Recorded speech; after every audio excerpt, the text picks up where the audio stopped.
নমস্কার বন্ধুরা, welcome to my channel the creative Sumita.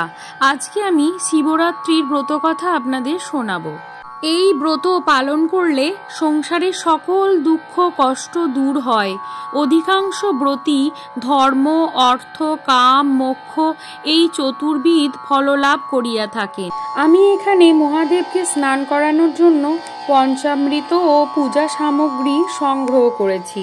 মহাদেবের প্রিয় ফুল আকন্দ, বেলপাতা, ধুতুরার ফল, ফুল তো প্রয়োজন, সঙ্গে প্রিয় বেল ও অন্যান্য ফল নিয়েছি।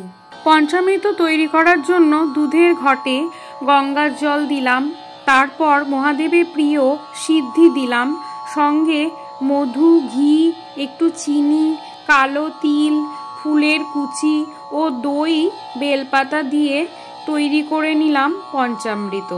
এটা দিয়েই আমি মহাদেবকে স্নান করাবো। সঙ্গে 108 বার অথবা আপনাদের সাধ্যমতো ওম নমঃ শিবায় মন্ত্র উচ্চারণ করবেন। আমি এভাবেই নিজের মতো করে পুজো দিয়ে থাকি। মহাদেব খুব অল্পেই তুষ্ট হন। তাকে মনের ভক্তির সঙ্গে গঙ্গা জল ও বেলপাতা অর্পণ করলেও তিনি তাতেই প্রসন্ন হন। ওম নমঃ শিবায়, ওম নমঃ শিবায়, ওম নমঃ শিবায়। ওম ত্র্যম্বকম যজামহে সুগন্ধিম পুষ্টিবর্ধনম উর্বরাকমিব বন্ধনাৎ মৃত্যুমুক্ষীয় মহামৃতাম। নমো মহাদেব মহাত্রাণ মহাযোগী মহেশ্বর মহাপাপ হরং দেব মকরায় নমো নমঃ। মহাদেবকে স্নান করানোর সাথে সাথে নন্দী মহারাজ, বাসকী এবং শিবের ত্রিশূলকেও স্নান করিয়ে দেবেন। সবশেষে গঙ্গা জল দিয়ে এরপর অষ্টগন্ধা ও চন্দন সহযোগে ভোলেনাথের তিলক করে পৈতে ও বেলপাতা ও আকন্দমালা ফুল অর্পণ করব। ব্রত কথা। একদা কৈলাস পর্বতে শঙ্কর শঙ্করী বসিয়া কথোপকথন করিতেছিলেন। এমন সময় শঙ্করী শঙ্করকে জিজ্ঞাসা করিলেন, দেব, কি কর্ম করিলে মনুষ্য ধর্ম, অর্থ, কাম, মোক্ষ এই চতুর্বর্গ ফললাভ করে, তাহা আমার নিকট কীর্তন করুন। শিব বলিলেন, ফাল্গুন মাসের কৃষ্ণপক্ষের চতুর্দশী তিথিকে শিবরাত্রি বলা হয়। ওই দিন উপবাসী থেকে যে ব্রতী চারি প্রহরে আমার পূজা করে, আমি তার প্রতি সন্তুষ্ট হয়ে দেহান্তে কৈলাসে তাকে স্থান দিই। এবার ব্রত মাহাত্ম্য বলছি, শোনো।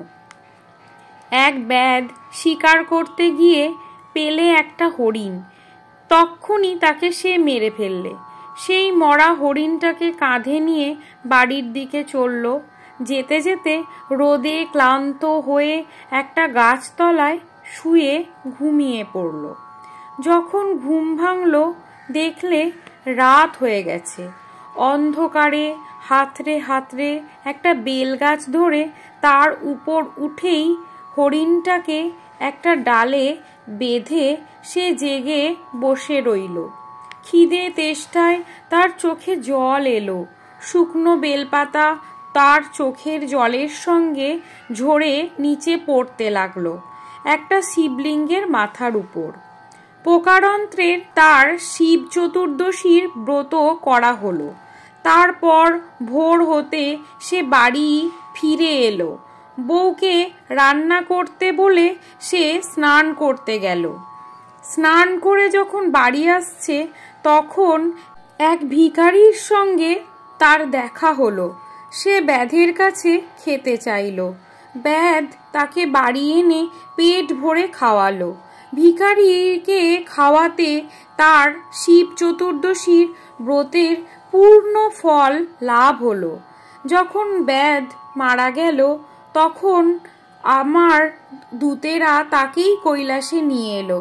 হে শঙ্করী, এই ব্রতের প্রভাবে পৃথিবীর মনুষ্যগণ সর্বপাপ হতে মুক্ত হয়। তখন শঙ্করী আনন্দ চিত্তে দেব সমাজে ও ঋষি সমাজে শিব চতুর্দশীর ব্রত মাহাত্ম্য প্রচার করলেন। কালক্রমে পৃথিবীতে এই ব্রত ছড়িয়ে পড়ল।